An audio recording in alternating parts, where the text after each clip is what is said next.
Most of us like to believe we're unique, and maybe you are, but it's probably been overstated.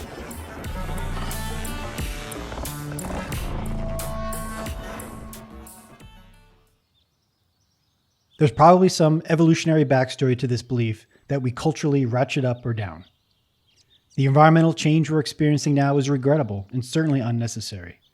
But it's probably more accurate to say environmental change is an innate human experience, not something unique to me or you. Our ancestors migrated due to droughts and volcanic eruptions produced little ice ages. Our histories have more than one example of droughts that lasted centuries, causing entire civilizations to migrate. And though this climate change has elements that separate it from previous ones, like its global scale and the fact that it's caused by us humans, it's important to remember that change and adaptation are ingrained in our existence.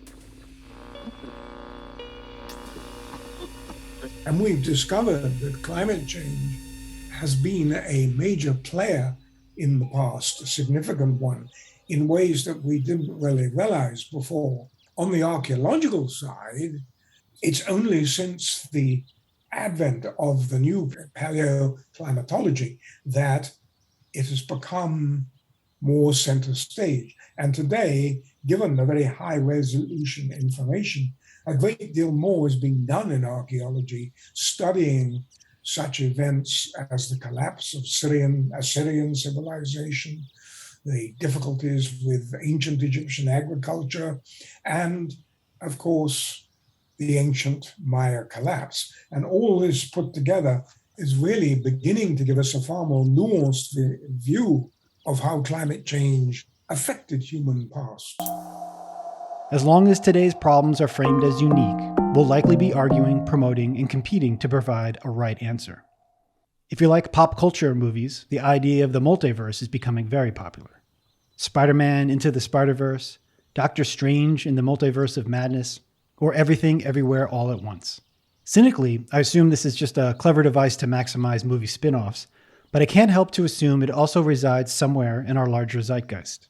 An idea that a million versions of humanity's present and futures exist simultaneously right now. If we could see them all, maybe more than just a few, how would we live knowing that they are all there? The multiverse of TV and movies isn't just a counterpoint to this idea of uniqueness. It also shows an infinitude of histories that got people, events, and planet remarkably close to the same spot you recognize now.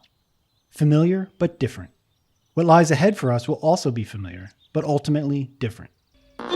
There's no question at all that we are still adapting. We are humans.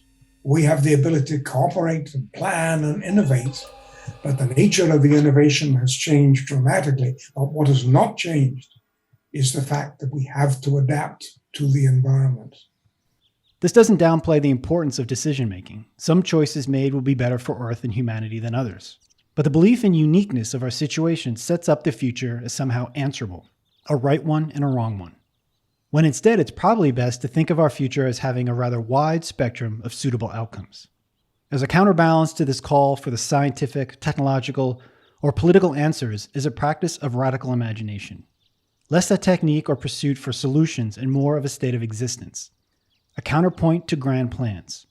Continuously speculating, communicating, inhabiting, and revising a multitude of very near futures. What would it mean to live within, between, or even around a multiverse? Working to hold all those multitudes simultaneously might serve us well moving forward. And I like to think that what you'll see here on Night White Skies going forward is one form of this approach.